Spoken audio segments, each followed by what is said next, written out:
আসসালামু আলাইকুম। আমার আজকের রেসিপি সুইট চিলি সস। খুবই ইজি একটা রেসিপি। একবার এই সস বানানো শিখে নিলে বাজার থেকে আর অতিরিক্ত দাম দিয়ে এই সস কিনে খেতে হবে না। চলুন রেসিপিটা বলে দিই। প্রথমে একটা প্যানের মধ্যে দিয়ে দিচ্ছি 1 কাপ পরিমাণ চিনি, 2 টেবিল চামচ চিলি ফ্লেক্স, 1 টেবিল চামচ কুচি করা রসুন, 1 টেবিল চামচ কুচি করা আদা, 1 চা চামচ লবণ, 1.5 কাপ পরিমাণ পানি, এই 1 কাপ আর এই আধা কাপ।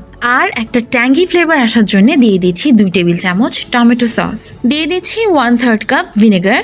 এবার চুলার ফ্লেমটা অন করে দিচ্ছি আর একটা স্প্যাচুলার সাহায্যে সবকিছু একসাথে নেড়েচেড়ে মিশিয়ে দিচ্ছি।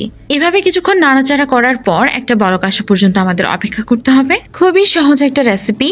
এই পর্যন্ত আশা করি আপনাদের বুঝতে কোনো অসুবিধা হয়নি।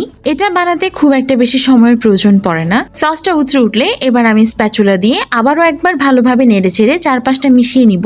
নাড়াচাড়া হয়ে গেলে এবার আমি দিয়ে দিব এই সসের one of the main ingredient cornflour. এখানে আমি 3 টেবিল চামচ পানির মধ্যে 1.5 টেবিল চামচ কর্নফ্লাওয়ার গুলিয়ে রেখেছিলাম। কর্নফ্লাওয়ারের মিক্সচারটা দেওয়ার সাথে সাথে ভালোভাবে স্প্যাচুলা দিয়ে নাড়তে থাকতে হবে, না হয় লাম্পস বাঁধিয়ে যাবে। এই তো আমাদের সসটা রেডি। আর বেশিক্ষণ ধরে চুলায় রাখা যাবে না, না হলে পানিটা টেনে গিয়ে সসটা বেশি ঘন হয়ে যাবে। আমার হাতে খুব একটা বেশি সময় ছিল না, তাই সসটা আপনাদেরকে গরম গরম পরিবেশন করে দেখালাম। রেফ্রিজারেটরে রেখে খুব সহজে 3 থেকে 4 মাস পর্যন্ত আপনারা এই সসটি সংরক্ষণ করে রাখতে পারবেন। তো কেমন লাগলো আপনাদের আমার আজকের রেসিপি? ভিডিওটি ভালো লাগলে লাইক, কমেন্ট এবং শেয়ার করতে ভুলবেন না। আজকের মতো বিদায়।